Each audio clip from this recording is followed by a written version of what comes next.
الحمد للہ والصلاة علی رسول اللہ اما بعد عن ابن مسعود رضی اللہ تعالی عنہ عن النبی صلی اللہ علیہ وسلم قال ان الصدق یہدی الی البر وان البر یہدی الی الجنہ وان الرجل لیصدق حتی یکتب عند اللہ صدیقا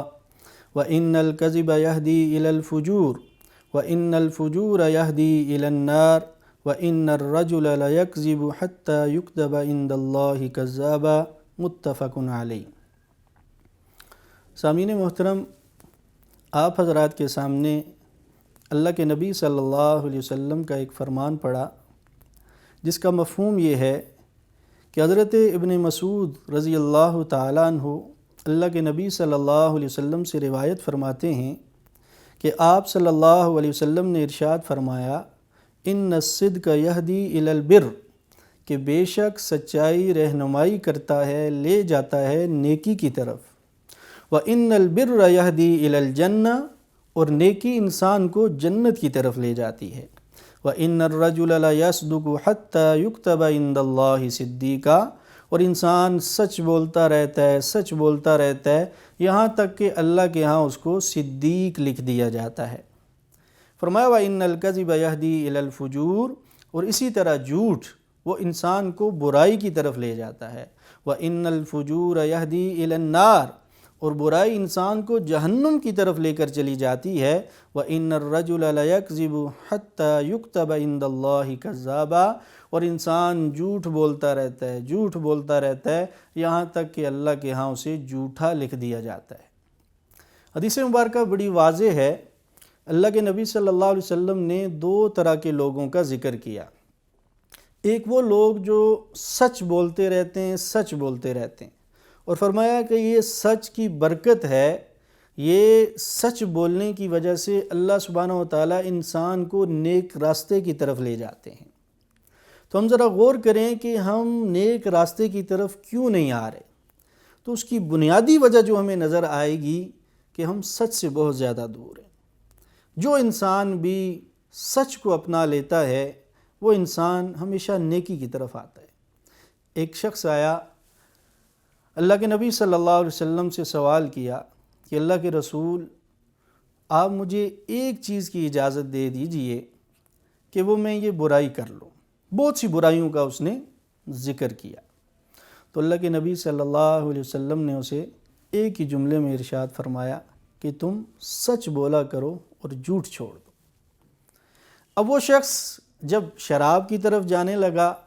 تو اسے فوراً خیال آیا کہ کل میں اللہ کے نبی صلی اللہ علیہ وسلم کی مجلس میں جاؤں گا تو اگر اللہ کے نبی صلی اللہ علیہ وسلم نے مجھ سے سوال کر لیا تو میں کیا جواب دوں گا۔ وہ کسی دوسری برائی کی طرف گیا، پھر ذہن میں یہ خیال آیا کہ اگر اللہ کے نبی نے سوال کر لیا تو میں کیا جواب دوں گا۔ تو سامعین محترم، کسی نہ کسی دن میری اور آپ کی آنکھ بند ہو جانی، اور میں نے اور آپ نے بھی کسی نہ کسی دن اللہ کے ہاں پیش ہونا ہے، اور کسی نہ کسی دن میرا اور آپ کا بھی سوال و جواب کا یہ سلسلہ شروع ہوگا۔ اور آپ حضرات سے یہ میں عرض کروں کہ وہ جگہ ہوگی، وہ مقام ہوگا کہ جہاں پہ اللہ سبحانہ وتعالیٰ کے سامنے کسی کو جھوٹ بولنے کی جرت نہیں ہوگی۔ تو اگر ہم سچ بولتے رہیں گے تو اللہ کے ہاں ہمیں سچا لکھ دیا جائے گا۔ اور اگلا جو ٹکڑا ہے حدیث مبارکہ کا کہ انسان جھوٹ بولتا ہے اور جھوٹ بولتے بولتے بولتے اللہ کے ہاں جھوٹا لکھ دیا جاتا ہے۔ میں آپ سے عرض کروں، اگر آپ کے علاقے میں کوئی شخص مشہور ہو کہ یہ شخص جھوٹا ہے، اگر وہ کوئی آپ کو خبر دے دے تو کیا آپ اس کا یقین کریں گے؟ میں اور آپ آج غور کریں کہ ہم اپنی زندگی میں 24 گھنٹے میں جتنی بھی ہم گفتگو کرتے ہیں، ہم اس میں کتنے فیصد سچ بولتے ہیں۔ ہم آفس جا رہے ہیں، ہم آفس سے واپس آ رہے ہیں، ہم دوست کے پاس جا رہے ہیں، ہم کوئی میٹنگ اٹینڈ کرنے جا رہے ہیں، ہم کسی سے کوئی ایگریمنٹ کرنے جا رہے ہیں، ہم اسکول میں بچوں کو تعلیم دے رہے ہیں، بچے ہیں یونیورسٹی میں پڑھ رہے ہیں، یا ہمارا پڑوسیوں کے ساتھ کوئی معاملہ ہے، کسی بھی طرح کا کوئی ہمارا معاملہ ہے، بولنا تو ہے ہم نے، یقین جانیے میں اور آپ اپنی 24 گھنٹے کی زندگی میں 90% جھوٹ بولتے ہیں اور 10% سچ بولتے ہیں، اور سب سے بڑا جھوٹ یہ بولتے ہیں کہ ہم کبھی جھوٹ نہیں بولتے۔ تو اللہ کے نبی صلی اللہ علیہ وسلم نے فرمایا کہ ایسا شخص جو جھوٹ بولتا رہتا ہے اللہ کے ہاں اسے جھوٹا لکھ دیا جاتا ہے۔ جب جھوٹا لکھ دیا گیا تو پھر اللہ کے ہاں کیسے اس کا ایمان قبول ہوگا، کیسے اس کے اعمال قبول ہوں گے؟ تو اس لیے ہم کوشش کریں کہ ہم سچ